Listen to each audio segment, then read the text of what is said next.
नमस्कार प्यारे साथियों। तो स्वागत है आपके अपने YouTube चैनल के अंदर। तो देखो साथियों, आज अपन इस शॉर्ट्स के माध्यम से, इस छोटे वीडियो के माध्यम से अपन यकृत मतलब लीवर को समझने की कोशिश करते हैं। कैसे समझने की कोशिश करते हैं? जैसे अपना टॉपिक है लीवर। लीवर को जिगर बोला जाता है। लीवर को क्या बोला जाता है? तो लीवर को जिगर बोला जाता है। ठीक है। ये जो दो डायग्राम दिख रहे होंगे आपको, ये अपन ये इंसान की बॉडी है। इसमें यहाँ पर क्या होता है? ये जिगर या लीवर होता है। अपन बात करें इस बॉडी में, तो इसमें इस प्रकार का क्या होता है? लीवर होता है। अपन बात करें इस लीवर को, तो लीवर को कैसे समझेंगे? देखो, लीवर को समझेंगे अपन। सबसे पहले अपन इसको समझते हैं। देखो क्या होता है, जो अपनी बॉडी होती है ना, तो वो अपन जब खाना खाते हैं तो अपन को ग्लूकोज कुछ तो मात्रा में भोजन ग्लूकोज में बदल जाता है। और जब अपना काम ग्लूकोज से हो जाता है, मतलब जितना काम कर रहा है उतनी ग्लूकोज अपन ने खर्च कर दिया, तो उसके बाद जो भोजन बचता है तो किस में बदल जाता है? तो वो बदल जाता है ग्लाइकोजन में। तो ग्लूकोज का ग्लाइकोजन में बदलना ग्लाइकोजिनेसिस। जिनेसिस का मतलब बनना, बदलना मतलब। और ग्लाइकोजिनेलाइसिस मतलब ग्लाइकोजन का फिर ग्लूकोज में बदलना। इसको कैसे समझेंगे? इसको ऐसे समझेंगे, जैसे मान लो तुम लोगों ने खाना खाया या फिर मैंने खाना खाया, खाना खा लिया। अब अपन को जो वर्क करना है, कुछ कार्य करेंगे, तो अपन को कार्य करने के लिए क्या, ऑक्सीजन जाते ही ग्लूकोज कार्य करना स्टार्ट कर देगा अपना। इसके बाद जो खाना बच जाएगा तो वो बच जाएगा ग्लाइकोजन के रूप में। ठीक है। अपन बात करें कि कभी कभी क्या होता है कि अपन को खाना नहीं मिल पाता। खाना नहीं मिल पाता तो अपनी बॉडी को ऊर्जा की जरूरत होती है। तो जब ऊर्जा की जरूरत होती है तो बचा हुआ जो ग्लाइकोजन होता है ना, वो वापस किस में टूट जाता है? तो ग्लूकोज में टूट जाता है। तो इस टूटने की प्रक्रिया को क्या बोलते हैं? तो इस प्रोसेस को बोलते हैं ग्लाइकोजिनेलाइसिस।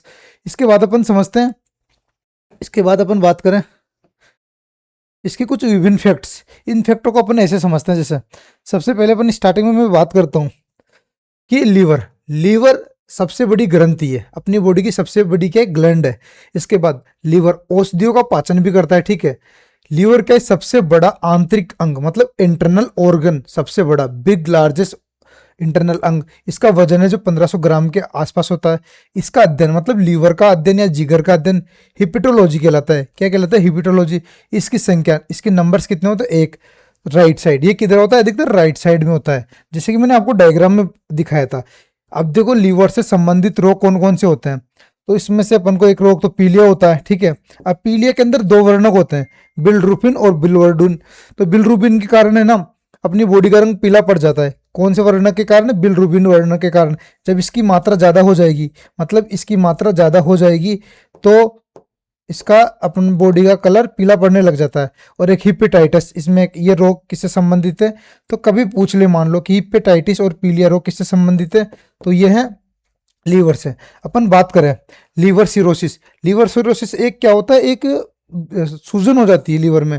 अब लीवर में सूजन क्यों होती है? कि कुछ लोग अधिकतर अधिक मात्रा में लीवर मतलब अल्कोहल वगैरह पी लेते हैं, ड्रिंक वगैरह ज़्यादा कर लेते हैं। तो जो ऐसे लोग होते हैं ना, तो उनके लीवर में सूजन आ जाती है, जिसके कारण कौन सा रोग हो जाता है? Liver cirrhosis. ठीक है। इसके बाद अपन बात करें विटामिन ए का संचय कौन सा करता है? तो विटामिन ए का संचय लीवर करता है। इसके बाद बात करूँ ग्लाइकोजन का संचय। ग्लाइकोजन का संचय कौन करता है? तो ग्लाइकोजन का संचय करता है लीवर करता है। इसके बाद पित्तरस का निर्माण भी लीवर करता है। यूरिया का संश्लेषण ये भी कौन करता है? लीवर करता है। और विषाक्त पदार्थों को दूर करने का काम भी करता है कौन?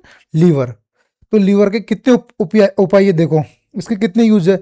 सारे यूज को अपन इस डायग्राम के माध्यम से समझ सकते हैं। इसके बाद अपन बात करें तो ये विषाक्त पदार्थों को दूर भी करता है। और आर्निथिन चक्र, आर्निथिन चक्र किससे संबंधित होता है? अमोनिया से। ठीक है। किससे संबंधित है? अमोनिया से। तो ये सारी बातें और सारी जो इसकी विशेषता है, ये आपको अच्छी भी लगी होगी और समझ में भी आया होगा। अपन ने इस छोटे से टॉपिक के माध्यम से, इस छोटे से शॉर्ट्स के माध्यम से कंप्लीट लीवर को अपन ने समझने की कोशिश की, क्योंकि अधिकतर यही इंपॉर्टेंट जानकारी होती है। ऐसे ही छोटे छोटे प्यारे प्यारे जानकारी और शॉर्ट्स वीडियो के लिए आप बने रहिए मेरे साथ। और अपन छोटे छोटे टॉपिक्स के माध्यम से, छोटे छोटे वीडियो के माध्यम से बहुत सारे टॉपिक कवर करने की कोशिश करेंगे। अगर मेरे द्वारा दी गई जानकारी अगर आपको बिल्कुल भी अच्छी लगी हो, तो लाइक भी कीजिए, शेयर भी कीजिए, सब्सक्राइब भी कीजिए और कमेंट भी कीजिए। ठीक है। तो बने रहिए अपने साथ। Thank you.